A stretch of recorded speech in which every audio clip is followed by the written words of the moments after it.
नमस्कार, मैं हूं आपके साथ इश्तियाक अहमद और आप देख रहे हैं आर्य न्यूज़। स्वागत है आपका मध्य प्रदेश और छत्तीसगढ़ के खास बुलेटिन में।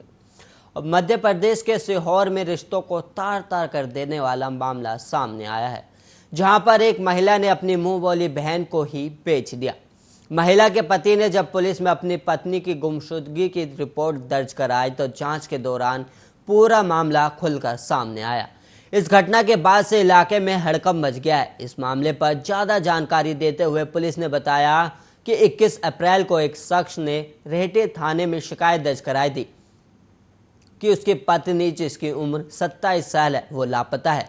इसके बाद पुलिस अधीक्षक AS चौहान के निर्देश पर महिला को खोजने के लिए एक टीम बनाई गई, जिसका थाना प्रभारी अरविंद कुमरे कर रहे थे। शक के आधार पर पुलिस ने कई जगह तफ्तीश भी दी और इस संबंध में कई लोगों से पूछताछ भी की गई।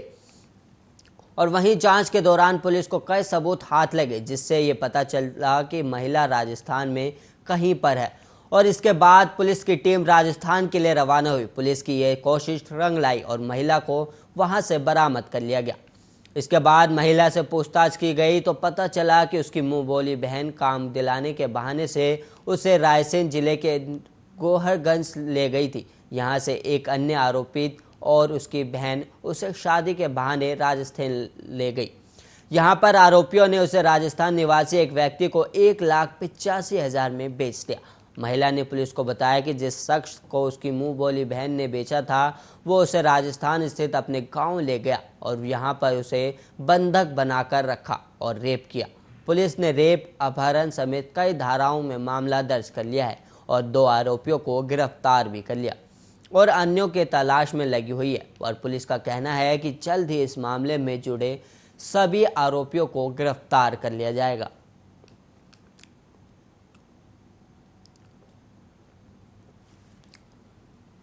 और वहीं भारतीय रेलवे लगातार अपनी सेवाओं में विस्तार और आधुनिकीकरण कर रहा है। रेलवे ने डिब्बों की सफाई के लिए अत्याधुनिक तरीका विकसित किया है। इससे पानी की बचत तो होगी ही, साथ ही समय भी बचेगा।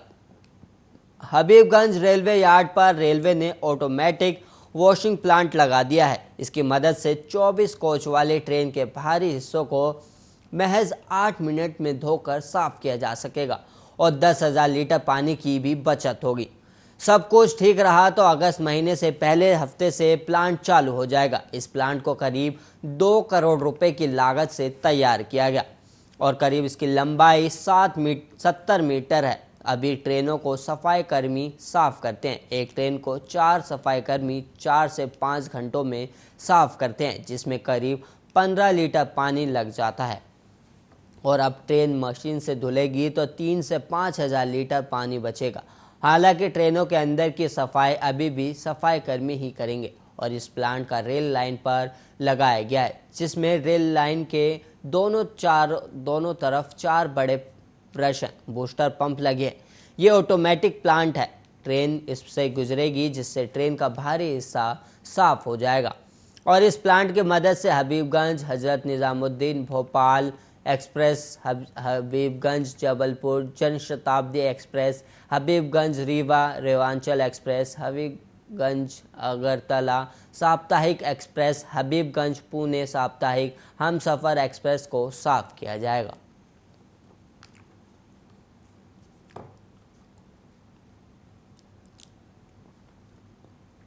और वहीं मध्य प्रदेश के पन्ना राजघराने की लड़ाई महल से निकलकर सड़क पर आ गई।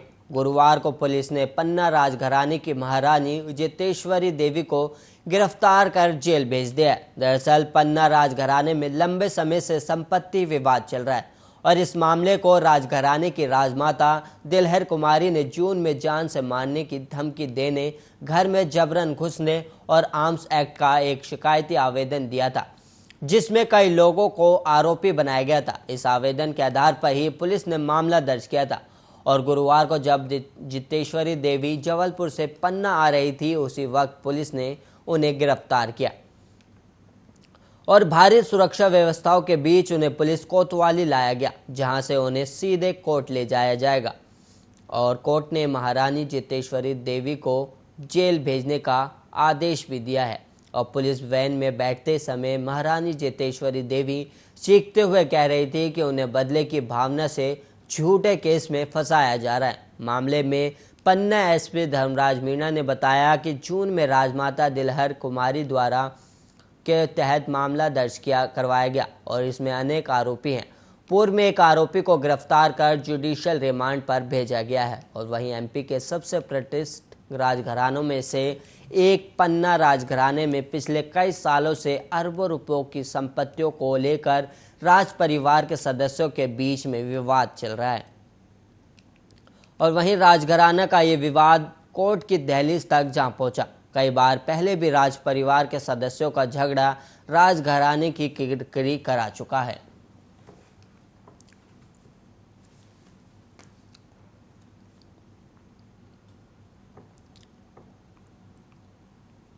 मध्य प्रदेश में कोरोना वैक्सीन की किल्लत के चलते विवाद होने लगे हैं। राज्य के खरगोन जिले में एक टीकाकरण केंद्र पर टीके का इंतजार कर रही महिलाओं के बीच विवाद हो गया। उनके बीच जमकर हाथापाई भी हुई। घटना का वीडियो सोशल मीडिया पर वायरल हो गया।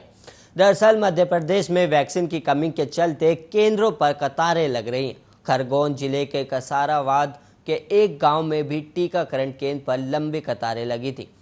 इसी दौरान महिलाओं के बीच कहासुनी के बाद मारपीट शुरू हो गई और वहां घंटों हंगामा चलता रहा। घटना खरगोन जिला मुख्यालय से 40 किलोमीटर दूर कसराबाद तहसील के खुलबुजुर्ग गांव में हुई है और टीके लगवाने के लिए वहां जबरदस्त मारामारी मची। एक दूसरे के आगे निकलने की होड़ में महिलाएं शारीरिक दूरी छोड़कर आपस में ही भिड़ गई। किसी ने चोटी पकड़ी तो किसी ने सिर पकड़ा और किसी ने हाथ पकड़ा और खींच दिया। कई महिलाएं आपस में ही मारामारी करने लगी।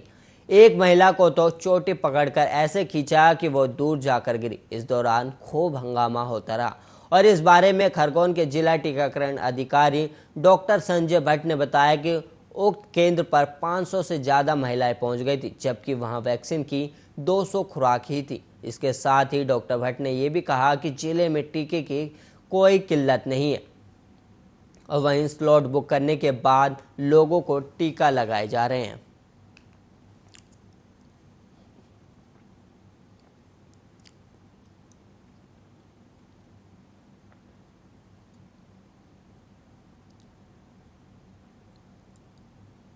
बंगाल की खाड़ी में बने लो प्रेशर के कारण अगले 24 घंटे तक इंदौर और भोपाल में बारिश का दौर जारी रहेगा, लेकिन इसके बाद हल्की बारिश होगी। और हालांकि अगले 3 दिन तक ग्वालियर और रीवा संभागों में तेज बारिश रहेगी। मौसम वैज्ञानिक जेडी मिश्रा ने बताया कि राज्य के अन्य इलाकों में मानसून थोड़ा कमजोर होगा, लेकिन 27 जुलाई को बन रहे सिस्टम के कारण पानी गिरता रहेगा। पूर्वी मध्य प्रदेश में मानसून पूरी तरह से सक्रिय है। इसके कारण अच्छी बारिश हो रही है और आगे भी जारी रहेगी। इसके साथ ही मध्य प्रदेश और पश्चिमी मध्य प्रदेश में हल्की बारिश होती रहेगी। भोपाल के कलर डॉपलर के अनुमान के अनुसार मौसम विभाग ने अनुमान लगाया है कि हालांकि ये स्थिति 25 और 26 को भी इसी तरह बने रहने की अनुमान है। और वर्तमान में लो प्रेशर एरिया और अधिक प्रभावशाली होकर उड़ीसा बंगाल तट के पास बना है और यह समुद्र तल से करीब 5 किलोमीटर की ऊंचाई तक फैले चक्रवातीय गतिविधि सक्रिय है। मानसून ट्रफ अनूपगढ़, सवाई माधोपुर, झांसी, रीवा, अंबिकापुर, चाईबासा से होते हुए बंगाल की खाड़ी में निम्न दाब क्षेत्र से आगे पूर्व मध्य बंगाल की खाड़ी तक फैली है। एक ऑफ महाराष्ट्र तट से उत्तरी केरल तट के समांतर सक्रिय है। साथ ही दक्षिणी पश्चिमी राजस्थान में चक्रवाती गतिविधियां सक्रिय है।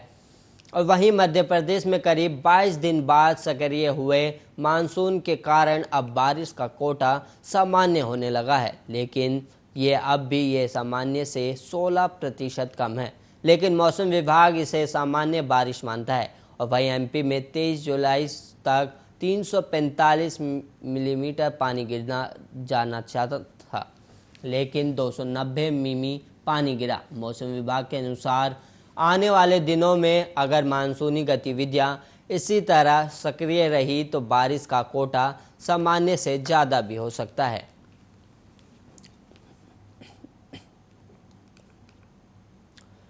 वहीं मध्य प्रदेश हाईकोर्ट ने सितंबर के अंत तक राज्य की समस्त वयस्क आबादी के लिए कोविड-19 के टीके की कमी से कम एक खुराक सुनिश्चित करने के लिए केंद्र को पर्याप्त मात्रा में टीके उपलब्ध कराने के निर्देश दिए हैं।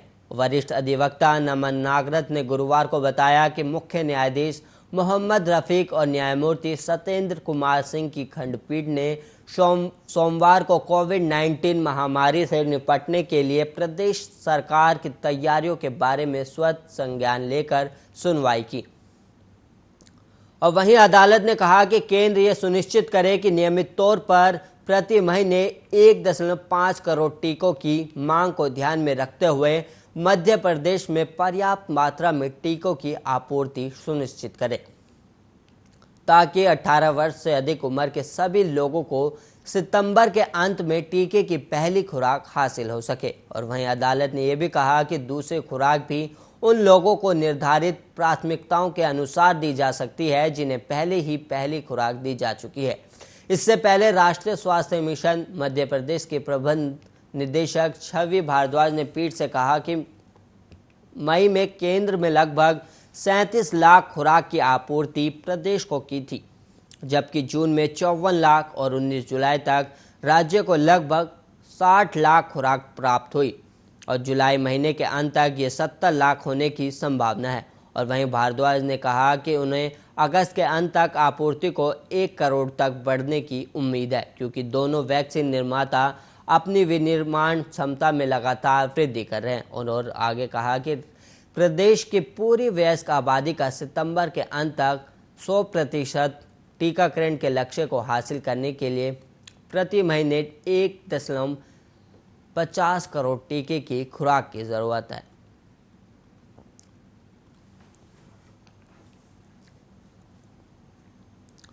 और वहीं ऑक्सीजन की कमी से एक भी मौत न होने के मामले में राजनीति गर्मा गई है। छत्तीसगढ़ के स्वास्थ्य मंत्री टीएस सिंहदेव ने केंद्र पर देश को गुमराह करने का आरोप लगाया है। सिंहदेव ने कहा कि केंद्र ने राज्य से ऑक्सीजन की कमी के कारण होने वाली मौतों की जानकारी कभी नहीं मांगी और छत्तीसगढ़ में अब तक इस तरह की मौत का कोई रिकॉर्ड नहीं है। और वहीं छत्तीसगढ़ सरकार राज्य में कोरोना वायरस महामारी की दूसरी लहर के दौरान हुई मौतों का फिर से ऑडिट करेगी, जिससे ये पता लगाया जा सके कि उनमें से कोई मौत ऑक्सीजन की कमी के कारण हुई है या नहीं। और वहीं सिंहदेव ने कहा कि हम पहले से ही कोविड-19 से संबंधित मौतों का ऑडिट कर रहे हैं। अगर कोई मौत ऑक्सीजन के कमी के कारण हुई है तब हम फिर से इसे ध्यान में रखते हुए ऑडिट करेंगे। और वहीं सिंहदेव ने कहा कि राज्य में कोविड की दूसरी लहर के दौरान अस्पतालों में या बाहर ऑक्सीजन की कमी के कारण हुई मौत की जानकारी प्राप्त करने के लिए ऑडिट का विस्तार किया जा रहा है। और वहीं पारदर्शिता लोकतांत्रिक ढंग से चुनी गई सरकार का मूल है और हम पारदर्शिता का पालन करेंगे। और वहीं केंद्र संसद में कह रहा है कि राज्यों ने उन्हें बताया है, अगर उन्होंने हमसे इसके बारे में कभी नहीं पूछा तब हमने उन्हें कैसे बताते। दरअसल केंद्र सरकार ने इस महीने की 20 तारीख को राज्यसभा में कहा था कि कोविड-19 की दूसरी लहर के दौरान राज्यों और केंद्र शासित प्रदेशों में ऑक्सीजन की कमी के कारण कोई भी मौत नहीं हुई। और वहीं बाद में विपक्षी दलों ने इसे लेकर केंद्र सरकार की आलोचना शुरू कर दी।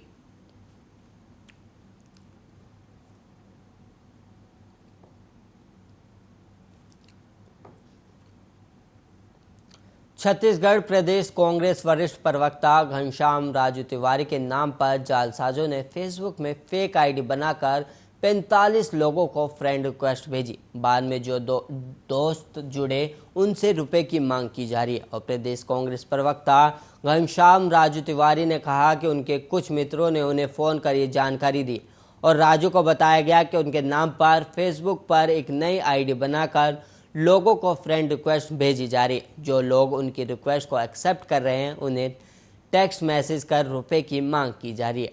और उन्होंने तत्काल इस फेक आईडी बनने और पैसे ऐंठने के ठगों के जाल की जानकारी रायपुर साइबर सेल प्रभारी विवेक चंद्रा को दी और उन्होंने बताया कि फेक प्रोफाइल फ़ोटो और फेसबुक लिंक भेजे, उनसे इस प्रोफाइल को ब्लॉक कराने की कार्रवाई करने की मांग की है। और इसके साथ ही आरोपितों को जल्द ही गिरफ्तार करने को कहा है। और वहीं आपको बता दें कि प्रदेश कांग्रेस प्रवक्ता घनश्याम राजू तिवारी सोशल मीडिया में काफ़ी सक्रिय रहते हैं। वे Twitter, Instagram, Facebook, Telegram app के माध्यम से लोगों से सीधा संवाद करते हैं और लोग भी उनकी हर पोस्ट पर कमेंट देते हैं। आम लोगों के बीच राजू की लोकप्रियता का फायदा ठग उठाना चाहते थे।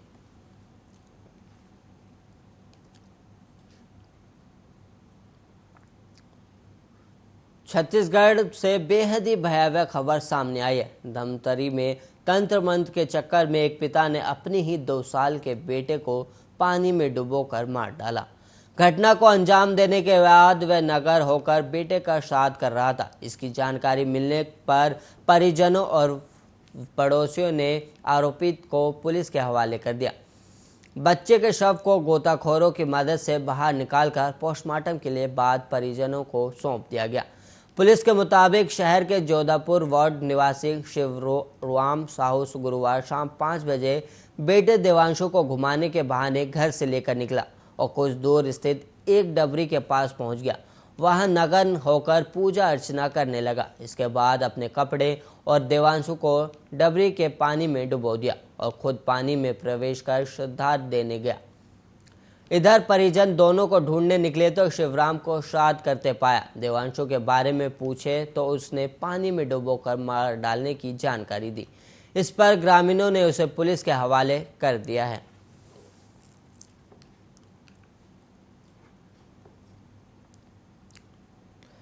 छत्तीसगढ़ में पिछले 24 घंटों के दौरान कोरोना वायरस के 118 नए मामले सामने आए हैं। राज्य में इस वायरस से संक्रमित हुए लोगों की संख्या 10,881 हो गई और राज्य में शुक्रवार को करीब 99 लोगों को संक्रमण मुक्त होने के बाद अस्पताल से छुट्टी दी गई और वहीं 213 लोगों ने पृथकवास पूर्ण किया है।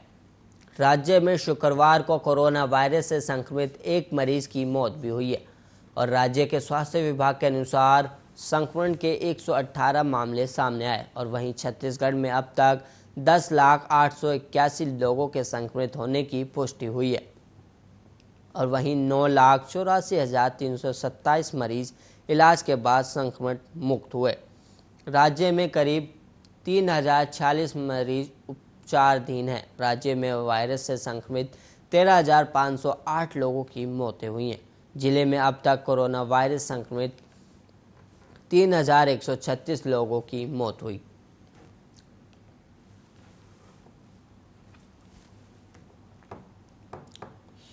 और वहीं जुलाई बीतते बीतते बादल फिर से मेहरबान हो गए। छत्तीसगढ़ के अधिकांश जिलों में आज दिन भर बूंदाबांदी होती रही।